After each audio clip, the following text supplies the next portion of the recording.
नमस्कार, आपका स्वागत है हमारे चैनल पर और हमारे साथ मौजूद हैं राजनीतिक विशेषज्ञ पवन त्यागी जी। सर, आपका बहुत बहुत स्वागत है हमारे चैनल पर। और जिस तरीके से जम्मू कश्मीर में लगातार ऑनर किलिंग की जा रही है और जो वहां पर बाहर से रहने वाले और जो हिंदू हैं उनको चुन चुन कर मारा जा रहा है, अब इस पर हाई लेवल कमेटी और एक मीटिंग बुलाई गई है गृह मंत्री अमित शाह जी द्वारा, जिसमें एनएसए डोभाल भी हैं और रॉ के प्रमुख भी हैं। तो इस पर हमें जानकारी देंगे पवन त्यागी जी। सर, ये जो मीटिंग बुलाई गई हाई लेवल, ये क्यों बुलाई गई है? देखिए, ये हाई लेवल मीटिंग आपको बता दूं पिछले 15 दिन में तीसरी बार हो रही है जी। और इसका एक कारण ये है कि हम देख रहे हैं जब से मोदी सरकार आई जी, उनका घोषणा पत्र में ये था कि हम धारा 370 हटाएंगे और जो कश्मीरी विस्थापित हैं, मैं उनको पंडित नहीं हिंदू बोलता हूं क्योंकि उसमें सभी लोग हैं जो कश्मीर में 1990 के दशक में आतंकवाद से त्रस्त होकर कश्मीर छोड़कर कहीं अन्य शिफ्ट हुए थे। अब उन सबको कश्मीर में वापस बसाना यह भारतीय जनता पार्टी के घोषणा पत्र का हिस्सा है। 2014 के बाद मोदी ने उन वादे को निभाया, धारा 370 हटाई गई और उसके बाद कश्मीरी पंडित या हिंदू उनको वापसी, उनके घर वापसी कराया। तो आपको बता दूं, अभी तक बार बार ये पूछा जा रहा था और आप देखिए विपक्ष तंज कसता था, महबूबा मुफ्ती हो, फारूक अब्दुल्ला हो, कांग्रेस हो, आप हो, सब ये बात करते थे कि कश्मीर में धारा 370 हटाने के बाद क्या बदला, आपने कश्मीरी हिंदुओं को क्यों नहीं बसाया, कब बसाओगे? तो मोदी सरकार अपने तरीके से उस काम पे लगी थी और उनकी योजना ये थी कि पहले वहां सुरक्षित माहौल कर लिया जाए, जो आतंकवादी हैं और जो आतंकवादियों के मददगार हैं उनको चिन्हित करके जेल की सलाखों के पीछे या जो मुकाबला करेगा उसको ऊपर पहुंचाया जाए। इस योजना में सरकार काम कर रही थी, लेकिन हमने देखा कि उसमें कश्मीरी हिंदू भी एक एजेंडे का पार्ट बने और नैरेटिव सेट करने वालों के साथ खड़े हो गए, धरने प्रदर्शन शुरू कर दिए। विपक्ष सवाल उठा ही रहा था क्योंकि उसको पता था आनन फानन में गवर्नमेंट को अगर प्रेशराइज करेंगे, आधी अधूरी तैयारी के साथ यदि सरकार इस कदम को उठा देगी, उनकी योजना सफल हो जाएगी। ये देश के अलगाववादी नेता कभी नहीं चाहते कि कश्मीर में हिंदुओं की वापसी हो, क्योंकि वो जानते हैं कि अगस्त सितंबर के अंदर सरकार की योजना है और चुनाव आयोग की योजना है कि वहां चुनाव कराए जाएं और चुनाव अगर विधानसभा के होंगे और हिंदू वहां होंगे तो वो निश्चित रूप से भाजपा को ही वोट करेंगे। ये सोचते हुए ये उनकी प्लानिंग का, षड्यंत्र का हिस्सा था, जिसमें शायद कश्मीरी हिंदू भी उस जाल में आ गए और प्रदर्शन शुरू किए गए, बार बार सवाल उठाया गया और उसका परिणाम ये हुआ कि वो सुरक्षित ठीक से नहीं हो पाए और जिसके कारण ये आज परिणाम हमें देखने को मिल रहा है। तो हाई लेवल मीटिंग की चर्चा आपने की, दिल्ली में जो हुई है, जो सूत्र हैं वो ये बता रहे हैं कि एनएसए अजीत डोभाल जी को 2 वजह से ये मीटिंग की है। एक तो अमरनाथ यात्रा जो है वो शुरू होने वाली है, उसको लेकर सुरक्षा, और दूसरा ये जो ऑनर किलिंग हो रही है इस पर लेकर गृह मंत्री अमित शाह ने सख्त आदेश दिए हैं, सीधे आदेश दिए हैं। अब कोई बड़ा एक्शन आपको देखने को मिलेगा और इसके पीछे जो अलगाववादी ताकतें काम कर रही हैं, जो नेता के रूप में राजनीतिक दलों का चोगा पहनकर बैठे हुए हैं, जैसे फारूक अब्दुल्ला का बयान आया था कि एक एक करके सब मारे जाएंगे। ये बयान क्यों दिया उन्होंने? ये उकसावपूर्ण बयान है और एक तरह से ये चुनौती है। तो क्या अमित शाह जी एक्शन लेने वाले हैं? अगले आने वाले दिनों में दिखाई देगा। एक्शन उन लोगों पे होगा जो इस हिंसा के पीछे हैं। जब तक ऐसे लोगों पे एक्शन नहीं लेगी सरकार, तब तक ये हिंसा रुकने वाली नहीं है, ऑनर किलिंग रुकने वाली नहीं है। तो अगले कुछ दिनों में अजीत डोभाल जी के द्वारा आपको एक्शन कश्मीर में दिखाई दे सकता है। जिस तरीके से 1990 के वो दशक में जिस तरीके से कश्मीरी पंडितों और जो हिंदुओं को वहां से भगाया गया और लगातार चुन चुन कर वहां मारा गया आतंकवादियों द्वारा, लेकिन अब वो तो समय नहीं है। लेकिन जिस तरीके से अब देखा जा रहा है कि चुन चुन के मारा जा रहा है, पहले क्या होता था, एक बड़ी संख्या में लोग मौजूद होते थे, वो चेतावनी देते थे कि यहाँ छोड़ के चले जाए, अपनी माँ बहनों को यहाँ छोड़ दें। लेकिन अब क्या हो रहा है कि चुन चुन को लोगों को, अभी एक ये विजय कुमार हैं जो राजस्थान के रहने वाले थे, जो बैंक मैनेजर थे, उनको किस तरीके से एक ग्राहक जैसे आता है पता नहीं लग पाता है कि उसके बैग में क्या है। वो पिस्टल निकाल देता है, सीधे उनको मौत के घाट उतार देता है। ऐसे अब जो वहां आम लोग बचे हैं, कुछ पंडित बचे हैं, कुछ हिंदू बचे हैं, उनकी सुरक्षा का क्या होगा? उसके लिए क्या इस हाई लेवल मीटिंग में तैयारी की गई? देखिए, ये जो है आप ये भी नोट करेंगे कि जो ये घटनाएं हो रही हैं जी, कश्मीर में जो हिंदू की संख्या है, जम्मू की बात नहीं कर रहा हूं, खाली कश्मीर में, वो लगभग 10,000 के करीब है जी, जिसमें आपको बता दूं 4,000 तो सरकारी कर्मचारी हैं जी, जी। जो बैंक में और कहीं अलग अलग नौकरियां करते हैं। अब ये सबके सब कहीं वैसे हमला नहीं हो रहा है, जी। केवल जहां ऐसा लगता है कि सुरक्षा में थोड़ी कहीं कमी दिख रही है। भाई हर घर के सामने पुलिस नहीं खड़ी हो सकती, जी। केंद्रीय सुरक्षा बल नहीं खड़े हो सकते। और ये मोदी सरकार आने के बाद बदलाव आया है कि आतंकवादी सीमा पार से जो आए हैं उनको तो कुछ ही घंटे में मार गिराया जाता है, लेकिन जो छुटभैया नेता हैं जी।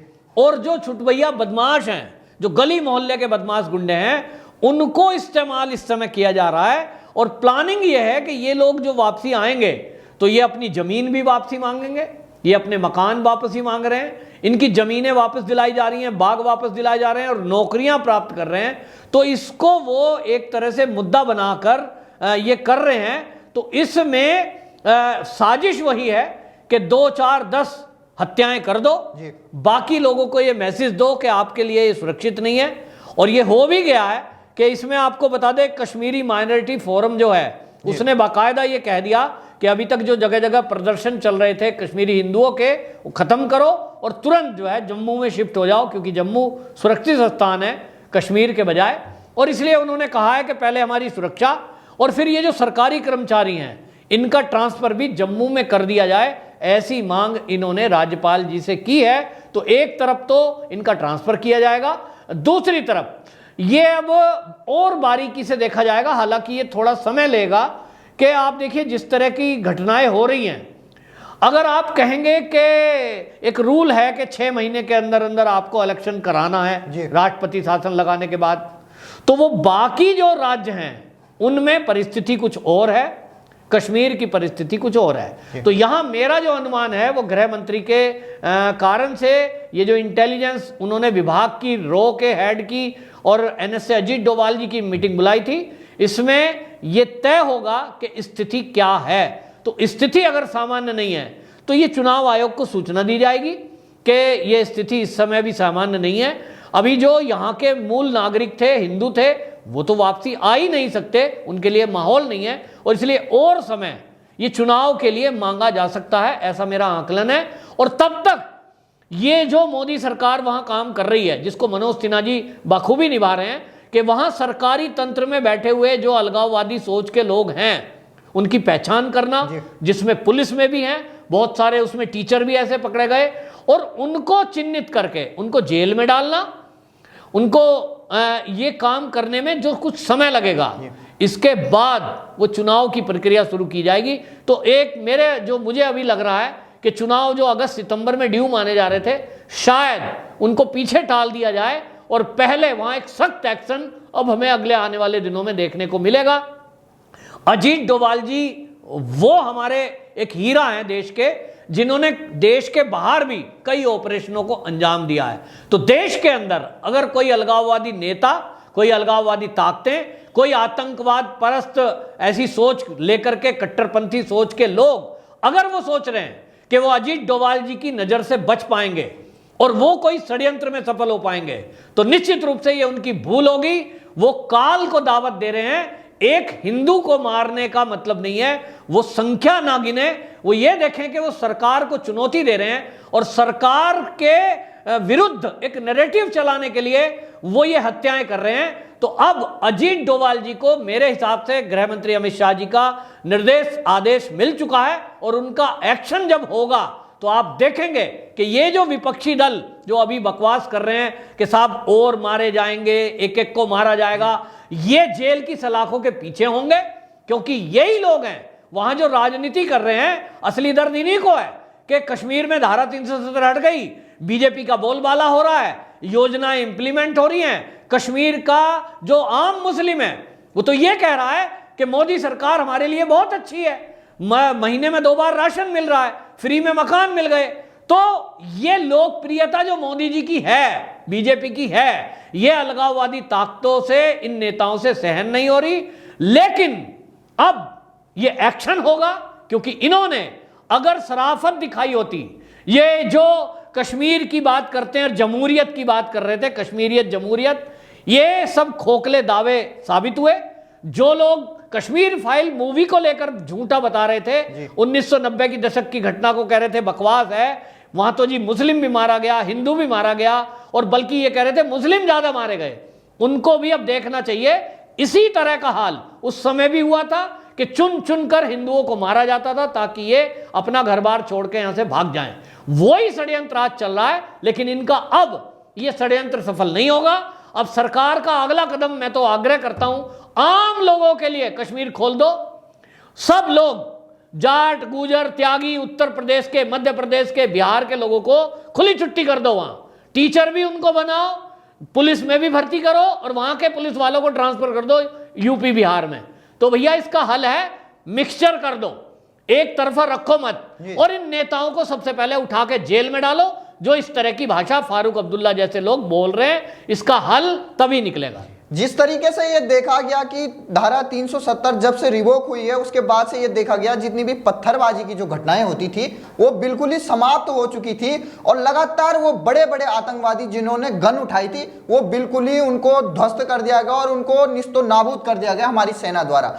लेकिन जैसे ही ये खबर आती है कि यासीन मलिक को उम्र कैद की सजा दी जाती है, उसके बाद से देखा जा रहा है कि ये ऑनर किलिंग बढ़ती जा रही है। तो ये क्या ये खीज नहीं है वहां के जो ऐसे अलगाववादी नेता हैं और जो ये आतंकवादी हैं कि अब वो फफड़ाने लग गए हैं और ऐसी कार्रवाई वहां दिखाई दे रही है? देखिए, मैं आपको फिर से बताऊं, ये जो है ना, ये तो जो अलगाववादी नेता हैं ये तो सोच रहे हैं कि हम एक नैरेटिव सेट करेंगे कि मोदी ने धारा 370 हटाई, उसके बाद भी माहौल ठीक नहीं है जी, कश्मीर घाटी अशांत है, हिंदुओं के कत्लेआम करके वो वहां से उनको भगा देना चाहते हैं ताकि ये सिद्ध हो कि मोदी फेल हो गया। लेकिन आपको ये बता रहा हूं, और इस वीडियो को देखने वाले अलगाववादी नेता जितने भी हों, जितने भी कश्मीर के ये फारूक अब्दुल्ला की सोच वाले लोग हों, ये सोच रहे हो कि तुम मोदी को फेल करके और दुनिया में बदनाम कर ले जाओगे, आप अपनी ही चाल में फंस गए हो। क्योंकि अब आपको मैं बता दूं कि जो ये नैरेटिव चलाने की कोशिश कर रहे हैं, यासीन मलिक की हत्या पे पत्थर, मतलब उसकी जेल जाने पे पत्थरबाजी करके ये दिखाने की कोशिश कर रहे हैं, पत्थरबाजी तो खत्म ही नहीं हुई, हत्याएं तो खत्म नहीं हुई। अब आप समझ लीजिए कि इनका समय आ गया। वो मोदी हैं, अमित शाह हैं, कुछ ऐसा विचार कर ही लेंगे कि अब ये बोल नहीं सकेंगे, क्योंकि जैसा मैंने कहा कि भैया धारा 370 हट गई तो अब कश्मीरियों का हक, इसमें जो उन्होंने जबरदस्ती कर रखा है कि कोई बाहर का आकर वहां नौकरी नहीं करेगा, ये नहीं करेगा, अब वो फंस गए। दूसरी तरफ ये नेता जिस तरह की बयानबाजी कर रहे हैं, फारूक अब्दुल्ला का जैसा बयान आया, इस तरह की बयानबाजी से भी अब ये हो गया, एक्सपोज हो गए ये लोग। तो ये खुद की चाल में नेता फंस गए। विपक्ष जिस तरह के मुद्दे उठा रहा था कश्मीरियों को लेके, कश्मीरियत को लेके, इनकी भी पोल खुल गई कि वहां कोई ऐसा साथ नहीं। और आपको बताऊं, जो मुस्लिम भी हैं, लेकिन आम मुसलमान वो नहीं चाहता कि इस तरह से हिंदुओं को घर से भगाया जाए, उनकी हत्याएं हो। लेकिन दिक्कत वही है कि जो राजनीतिक सोच रखने वाले लोग, अलगाववादी, पाकिस्तान के इशारे पर चल रहे हैं, वो इस सब के पीछे हैं। उनको उठा के जब तक जेल में नहीं डाला जाएगा तब तक ये हल नहीं होगा। और जेल में भी उनको जम्मू में ना रखा जाए, कश्मीर में, श्रीनगर में, उनको लाया जाए यूपी में, और यूपी की जेल में, नैनी जेल में रखो, उनका इलाज ठीक हो जाएगा। तो ये थे हमारे साथ पवन त्यागी जी, जो राजनीतिक विशेषज्ञ, जिन्होंने खूब अच्छी तरीके से ये बताया कि अब कुछ बड़ा होने वाला है कश्मीर में आने वाले दिनों में, और बहुत ही जल्द होने वाला है। तो जो ये आतंकवादी ये सोच रहे हैं कि हमने कुछ लोगों को मौत के घाट उतार दिया है, तो ये उनकी बड़ी सफलता है। बल्कि ये अब कश्मीर में बिल्कुल ही जो ये आतंकवाद है, ये बिल्कुल जड़ से खत्म होने जा रहा है। वो अपने ही पैर पे कुल्हाड़ी मार रहे हैं। तो पवन त्यागी जी, आपका बहुत बहुत धन्यवाद हमसे जुड़ने के लिए, और दर्शकों का भी बहुत बहुत धन्यवाद। नमस्कार।